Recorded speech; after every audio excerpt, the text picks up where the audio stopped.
I'm Allison for Leading Edge Dog Show Academy, and today is part 1 of our anatomy series. So our equipment series is doing so well on YouTube, we decided that we needed to bring you another fantastic series all about a dog's anatomy. So today we're going to start at the beginning and start with fronts. If you've ever had any question about anatomy, about how it relates to conformation or your grooming, or just a question that you would like to know, just throw it in the comments, send us an email, whatever you like, and we would like to include it in this very important series.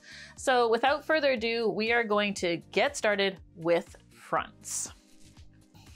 So one thing about discussing a dog's front, whether it's with a friend, with a judge, with somebody that wants to learn about fronts, or even if somebody says, oh, that judge is a front judge, one of the things is that to me, the front is so complicated. I have had many people tell me what a good front is, and it's all a different thing. And see, these are some of the things that I have been told. So I've been told that a dog has a good front based on how wide the space is between their withers. So if you don't know, at the bottom of the neck where the top of the shoulder blades are, this is called the withers. And there is a space between there. Sometimes it's 1 finger, sometimes it's 3 fingers, sometimes it's more, depending on how big or small the dog is. And I've had people tell me that how many fingers you can get between these 2 shoulder blades denotes whether a dog has a good front or not. Then some people think front is all based on the depth of chest or depth of brisket. So this would be as far down as the rib cage comes, where the rib cage comes to a point underneath your dog. And some people think that a front depends on how deep this is. And then here, this bone that sticks out here is called the poststernum. Some people think a good front is how far out this poststernum comes. Some people think that how much fill, how much muscle, how much body there is between your dog's front legs denotes how good or bad a front is. On Whippets and Greyhounds, we can say that they have a cathedral front, when basically, because they have no coat, you can see how high the front is, and that you can really slide your hand in there, like there's a lot of space between the front legs, and I've had people tell me that that's how good or bad a front is.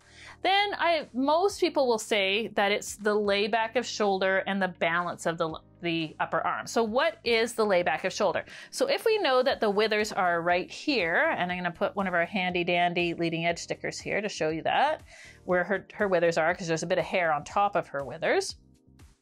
And then this is the shoulder blade, the top of the scapula, and it comes down to the point of shoulder right here, right?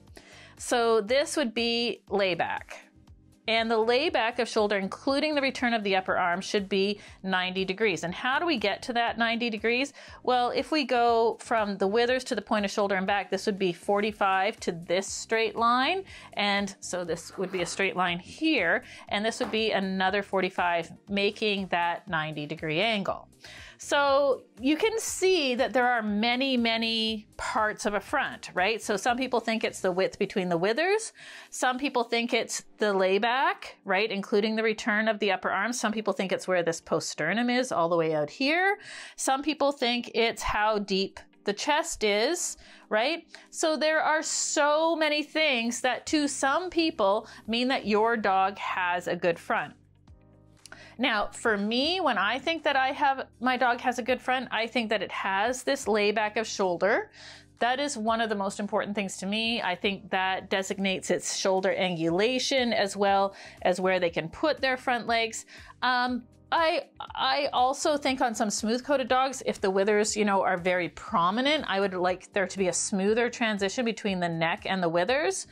I like to have some poststernum on dogs that require it. I obviously like there to be some fill between their front legs, unless it's, a Bedlington Terrier, for example, that isn't supposed to have fill between those front legs. I like their elbows. Oh, that's something that I forgot to mention. 2 other things that people talk to me about whether a front is good or not, is whether the elbows are nice and tight and actually touch the chest. So touch the chest or the brisket here. So, here's her elbow, and, basically it would touch her depth of chest there. And some people think that this is the most important thing, but then again, there are breeds that shouldn't happen in. And again, some people think a dog has a good front whether the toes or doesn't have a good front if the toes are pointing out, so the dog is easty-westy, or the dog is pigeon-toed, so that means that the dog's feet point in. But again, we do have some breeds where it is acceptable for their fronts to be like that. So when you are talking about a good front, I think it is important to be more specific, right? I think when I talk about a front, I might say that dog has really nice layback and a lot of post-sternum, but it could be a little deeper in chest, or he stands a little bit easty-westy, or it could have, you know, better post-sternum. So I think that there's lots of things that we talk about when we talk about a good front, and to be more specific will probably make you come across as more knowledgeable. And I think that it is a good way to kind of designate what parts of the front are more important to you. You know, there's even lots of things to consider, like how the neck is set into the front. Is that part of a good front? Most likely it is, but it really doesn't have a lot to do with, we could talk about the layback. So those are some of the things that I want you to think about the next time you, your friends, a judge, or in some kind of online forum, you are discussing a good front and what that might be. So I hope that that helped. Hi guys, thanks for joining us for our latest Leading Edge Dog Show Academy tutorial. Don't forget to go to leadingedgedogshow.academy.com to see some of our premium content and webinars where we go in depth on grooming, training, and so much more. Of course, we would love for you to like and subscribe so you don't miss another video here on YouTube. And if there's something that you would like to see that you haven't yet seen on our YouTube channel, of course, just drop it in the comments below and we'd be more than happy to bring you that content. So once again, I'm Allison from Leading Edge Dog Show Academy, and I really hope that you enjoyed today's tutorial.